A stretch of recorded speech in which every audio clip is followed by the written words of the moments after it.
Is Reverend Ahmondra on the second Sunday in January 2021. We have turned the corner and stepped into a brand new year. Unfortunately, when we turned that corner, we were confronted by situations and circumstances that threw some of us off center. It shocked us. Many of us are standing like deer in headlights. But this morning, I want to call your attention to an ability that we have that no other living creature on this planet has. It's bestowed upon us, the ability to choose. Because of our divine birthright, we can make conscious choices. We can choose how we respond to what we see. We can choose how the circumstances around us impact our well-being. That power to choose is ours. Now, sometimes we forget that we have this ability to make conscious choices. And mostly it's because the choices that we make most of the time aren't conscious choices. They're just unconscious, and they happen so quickly and we do them so often, we don't think about them. We forget that our choices are the foundation for our decisions. Our decisions then form the basis of our actions, and our actions give us our life. Look at this. So we make a choice, conscious or unconscious. Then we make a decision based on that choice. That decision moves us to take action. And that action becomes how we operate in life. Choice, decision, action, life. Many of us have made a choice about this brand new year based on the circumstances and events that we see around us. And then from that choice, we've made a decision that will influence how we operate in this new world. New year, new way of being. Those behaviors that we may not even be thinking about are going to move us into this year. They are going to give us our life. I want to call your attention to the freedom that lives within our divine birthright of choice. The ability to choose is powerful. When we don't make conscious choices, we can allow the circumstances around us to pull us here, toss us there, create conflict and havoc in our life. We can live in a state of upset simply because we are not exercising our birthright of choice. So if you were like me, you grew up believing whatever your parents taught you to believe about the world. And at the point of being a child, I didn't have the freedom to choose. So I grew up believing certain things. And one of the things is that God was a being who kept books and took notes on every human being. And that God would decide whether that person was good and went to heaven, or if that person wasn't doing what they're supposed to do, they would go to hell. And it was all for the glory of this divine presence, this powerful being called God. I believed that I had little power in my life about my destiny because it was determined by this external being or God. But as an adult, I was exposed to a different idea, one that said I did have choice, that I had the choice to change my beliefs and therefore change my behaviors. Science of mind offered me information that shifted my beliefs about my relationship to myself and my relationship to my God. I no longer felt detached, judged, or powerless over my destiny. I came to understand I was a co-creator with God. I had the creative power within me, the same as God had in this universe, only on a very small scale. In January, many Science of Mind centers review the 4 foundational principles of Science of Mind. And today, we will look at the first principle called the thing itself. In Science of Mind, Ernest Holmes, the founder, states this: the study of the science of mind is a study of first cause, spirit, mind, or that invisible essence, that ultimate stuff and intelligence from which everything comes. The power back of creation, the thing itself. We live in an intelligent universe that is governed by principles. There's nothing supernatural about the law and the principles. The study of life and the nature of law governed and directed by thought. Always conscious that we live in a spiritual universe, that God is in, through, around, and for us. Those are principles, universal principles. In principle, the great religions of the world, they don't differ that much as the way they might appear that they do. Each acknowledges that there is one central power, force, or God, which is self-existing. And it is from this one power that all things emanate. All of life flows from it and is a part of it. Nothing can exist separate from it. Science of mind is not a personal opinion, nor is it a personal revelation. Science of mind is the broadest and truest sense, includes the best there is in science, religion, and philosophy. It is the result of the best thought of the ages. It borrows much of this light from others, but in doing so, it doesn't rob anyone. For truth is universal. It's not personal. It applies to everybody all the time. Borrowing knowledge of reality from all sources, taking the best from every study, Science of Mind brings together the highest enlightenment of the ages. Physical science has proven that absolutely everything can be scientifically reduced to one ultimate invisible essence, something that cannot be contacted by the physical senses. It is reasonable to say that everything must and still does come from it. Different names have been given to it. Some call it energy, principle, universal intelligence, universal mind, consciousness, spirit, God. This morning, I will call it mind.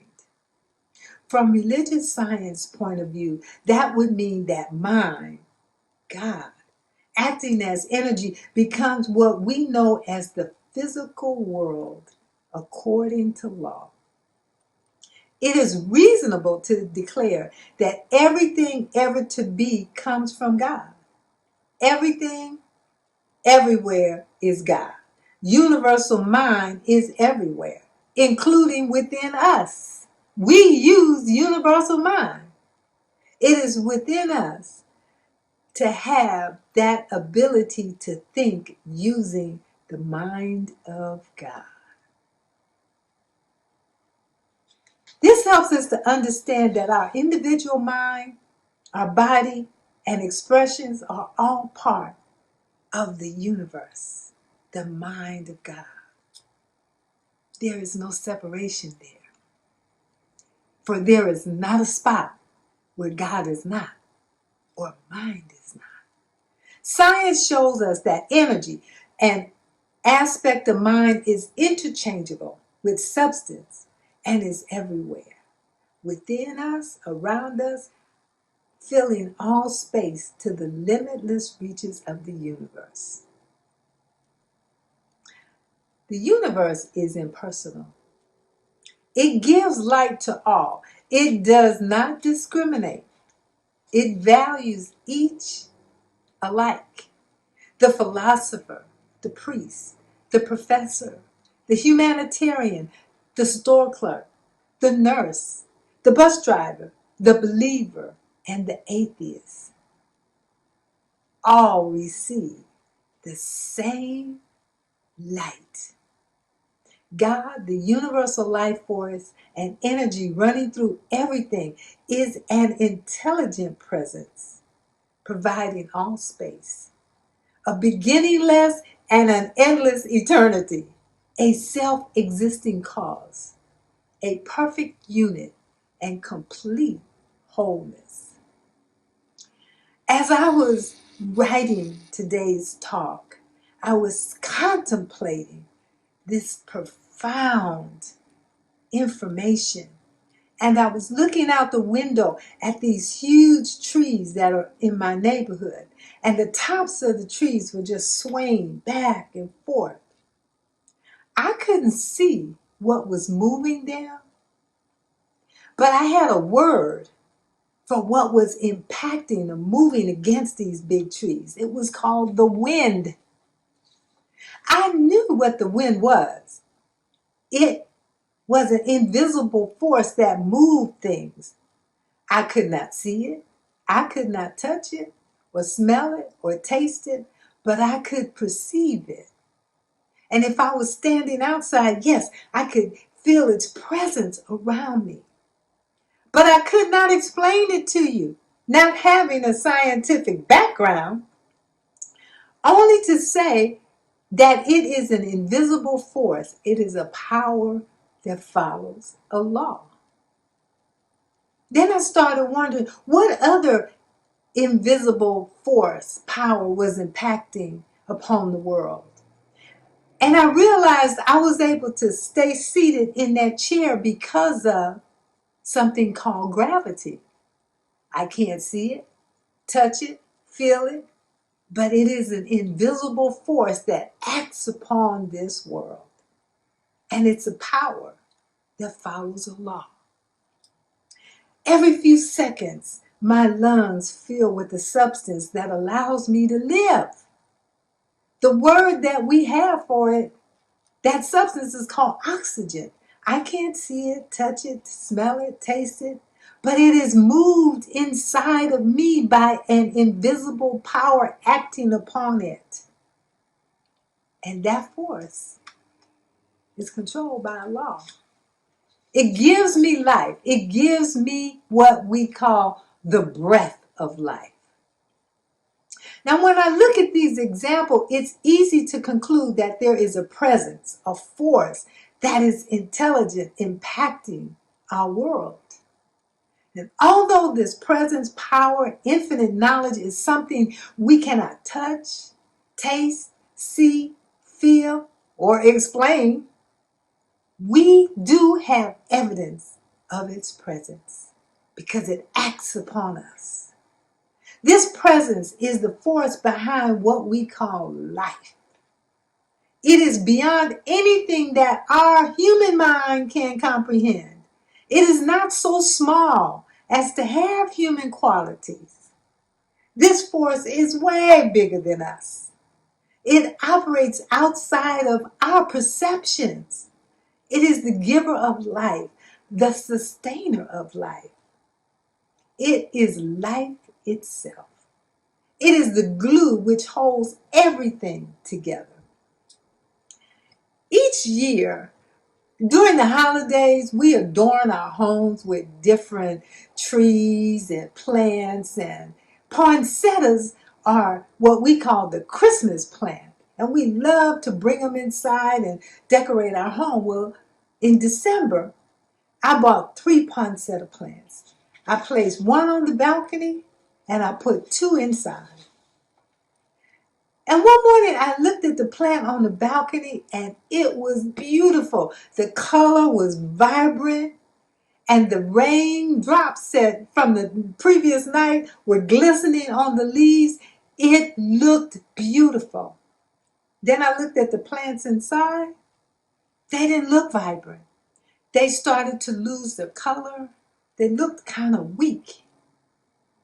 I moved them outside onto the balcony. And in a matter of days, I could start seeing physical changes. The colors started to change, become more vibrant. And within a week, those two plants looked exactly like the plant that had been sitting on the balcony. You cannot tell the difference. There was a power and presence inside of that balcony, all over the outside of the house, that was impacting those plants. It wasn't inside as much as it was outside, because inside had some artificial heat, artificial light. It wasn't the pure life force that was outside. And it wasn't that force that was impacting those plants to be vibrant. It's important for us to understand that because God is infinite, we can never fully comprehend it. Yet we shall always be in God and of God.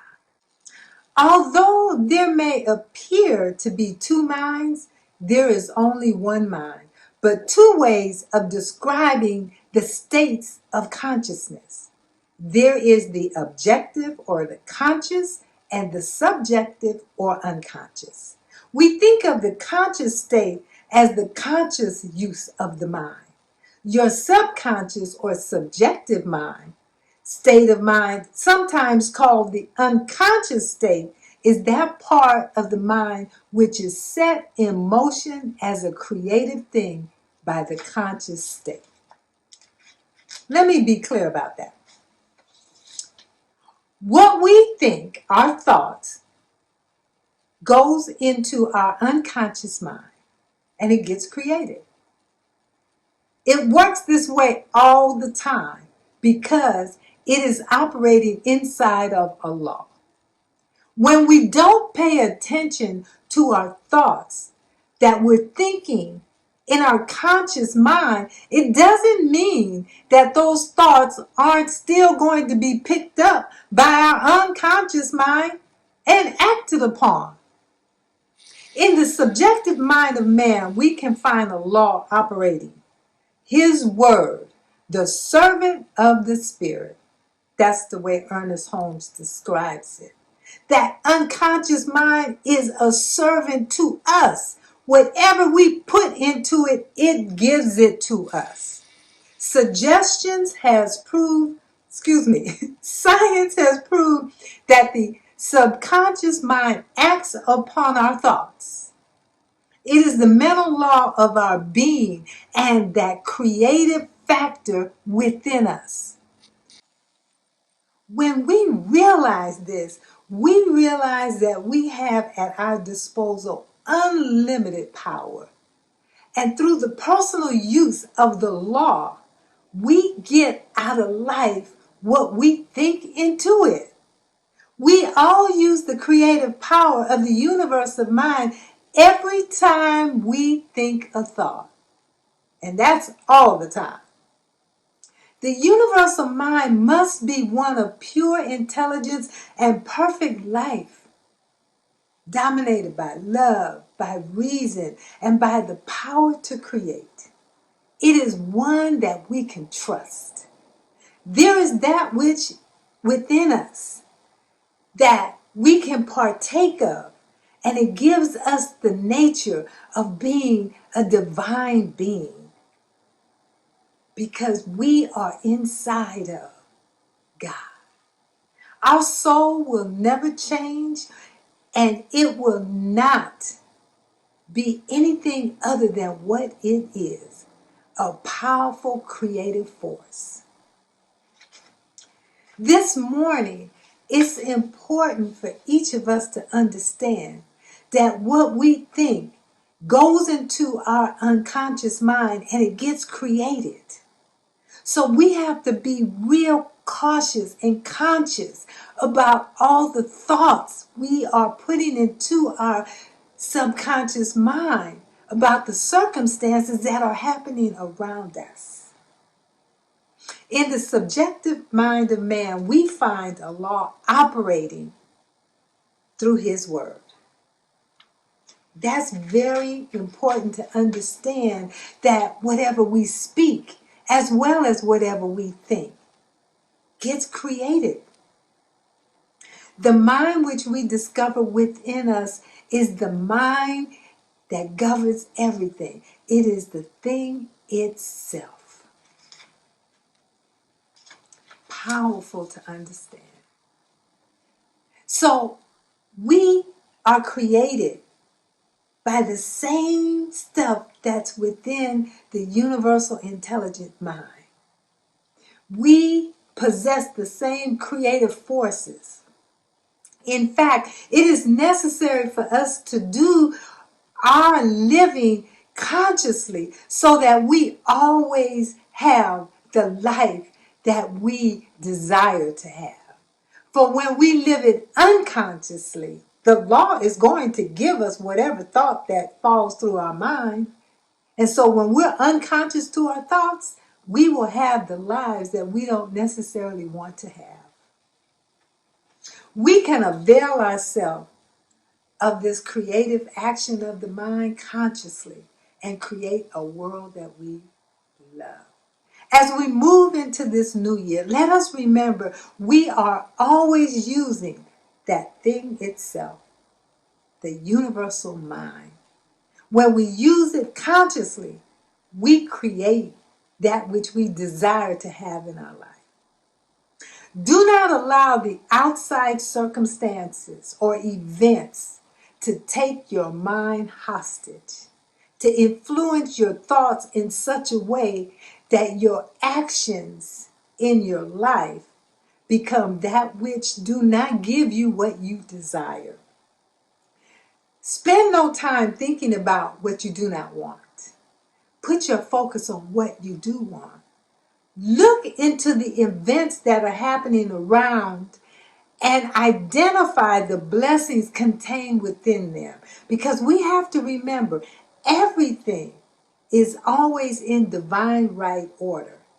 Therefore, everything contains within it divine blessings. This morning, I charge you to identify those blessings that are contained within what may not look like a blessing to us.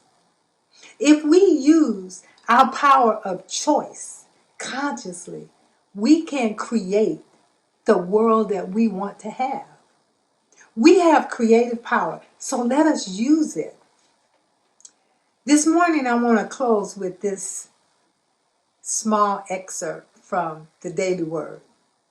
No matter what is going on in the world around me, the state of my soul is always perfect harmony and poise.